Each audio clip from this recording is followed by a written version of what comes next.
In government, there is both the House of Representatives and the Senate.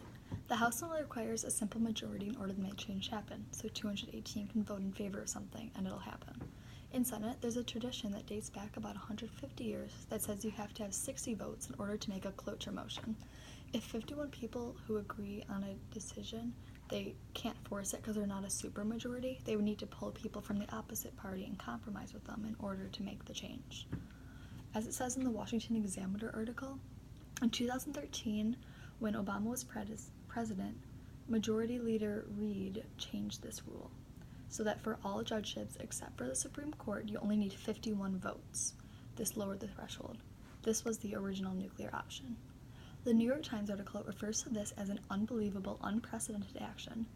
The Democrats were warned by the Republicans, who were the minority at the time, that it was going to come back to haunt them.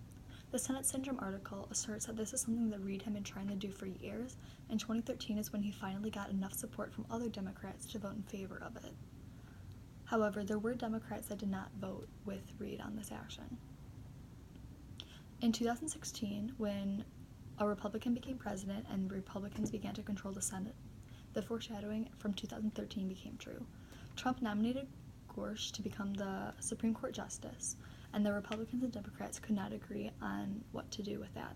The Republicans then voted to lower the threshold to 51 votes for all federal judges, including Supreme Court nominees. The Democrats now called this the nuclear action. The concept of needing 60 votes arose from the fact that the House of Representatives have a 2-year term.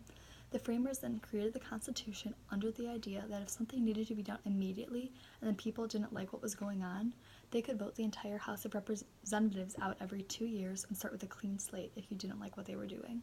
However, with the Senate, they wanted a more deliberate body, with debates and compromises being necessary. This helps determine what is in the long-term interest for the country, not just the short-term. The 60-vote rule is an internal policy, so they did not break any laws by eliminating this, but it's still looked down upon. In my opinion, the problem definitely arose in 2013 with the first nuclear option. If Democrats such as Reid hadn't been as willing to negotiate an internal rule in Senate because they were only thinking about themselves, it wouldn't have been as easy for the more recent nuclear option to occur. However, I don't like the concept as a whole at either point in history. It negates the need for compromise, which is not what was intended with the original making of the Constitution.